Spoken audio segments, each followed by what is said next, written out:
Salah laku menurut Seksyen 14-1 Akta Kerja 1995 ialah tingkah laku yang berlawanan dengan pematuhan syarat-syarat perkhidmatan yang nyata dan tersirat, iaitu merujuk kepada kegagalan seseorang pekerja dalam usaha menjalankan tugas seperti yang telah ditetapkan dalam kontrak perkhidmatan.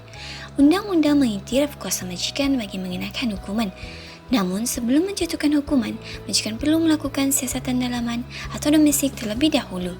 Keterangan mengenai salah laku ini akan dilihat dengan lebih terperinci dengan merujuk kepada isu semasa, termasuklah contoh kes yang telah dibicarakan di Mahkamah Perusahaan.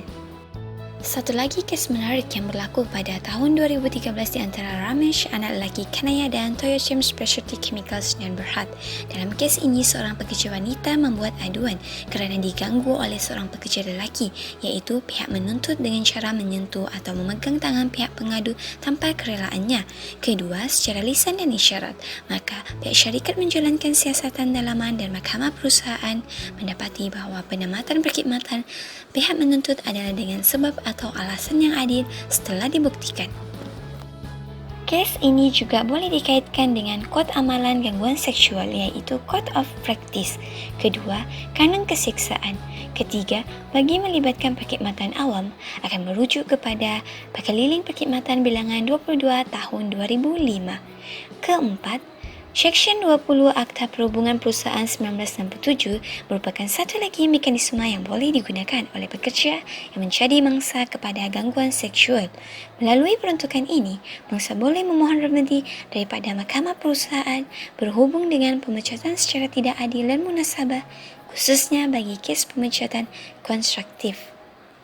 Isu semasa yang berlaku berkenaan kes ini menurut berita harian online 16 September 2018 yang bertajuk Dr. Gatal Kena Pecat. Seorang doktor pakar yang juga merupakan ketua jabatan sebuah hospital di Lembah Kelang yang sebelum ini didakwa terbabit dengan kes gangguan seksual sudah dipecat dan dikuatkuasakan, di mana Menteri Kesihatan iaitu Datuk Seri Zulkifli Ahmad berkata penamatan perkhidmatan doktor pakar terbabit berkuat kuasa pada 14 November 2018 setelah diperkenan oleh Yang di-Pertuan Agong. Antara contoh kes, yang pertama adalah antara Muhammad Nasron bin Kasran sebagai pihak menuntut dan Rapid Rail Sdn Berhad sebagai pihak syarikat. Pihak menuntut telah didapati bersalah kerana telah melakukan penyalahgunaan dadah. Hal ini kerana semasa pihak syarikat melakukan ujian saringan air kencing secara mengejut di syarikatnya, pihak menuntut telah disahkan positif dadah jenis ganja. Pihak menuntut telah diberikan surat tunjuk sebab dan siasatan dalaman telah dilakukan ke atasnya. Hasil keputusan mahkamah mendapati pemecatan pihak menuntut adalah dengan sebab dan alasan yang kukuh. Berikut merupakan akta-akta berkaitan dengan pemecatan kes salah laku tersebut.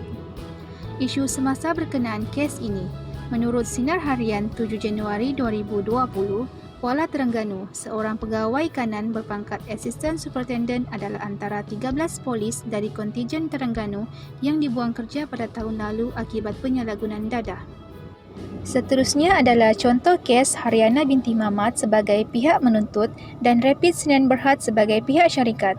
Pihak menuntut telah didapati bersalah kerana melakukan penyelewengan wang syarikat sebanyak 2 kali pertuduhan dan perlanggaran disiplin iaitu menggunakan telefon ketika bertugas.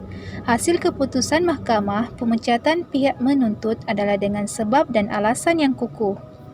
Akta berkaitan kes award ini adalah seperti berikut. Isu semasa yang berlaku berkenaan kes ini, menurut berita harian Metro, bekas kerani akaun didakwa di Mahkamah Seksyen Kota Baru atas pertuduhan pecah amanah wang syarikat kosmetik dan memperdaya pemiliknya. Seterusnya berkenaan isu disiplin pada masa kini, terdapat kes yang berlaku di mana seorang pekerja wanita yang dikatakan kantoi dengan majikannya kerana sibuk bermain TikTok dan selfie semasa waktu kerja.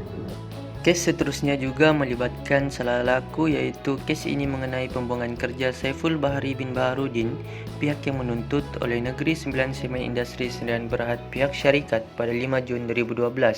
Pihak yang menuntut diberikan satu surat tunjuk sebab dengan pertuduhan telah didapati tinggal berduaan dengan pasangan wanita yang bukan isteri dan bukan mahramnya di dalam bilik training hostel.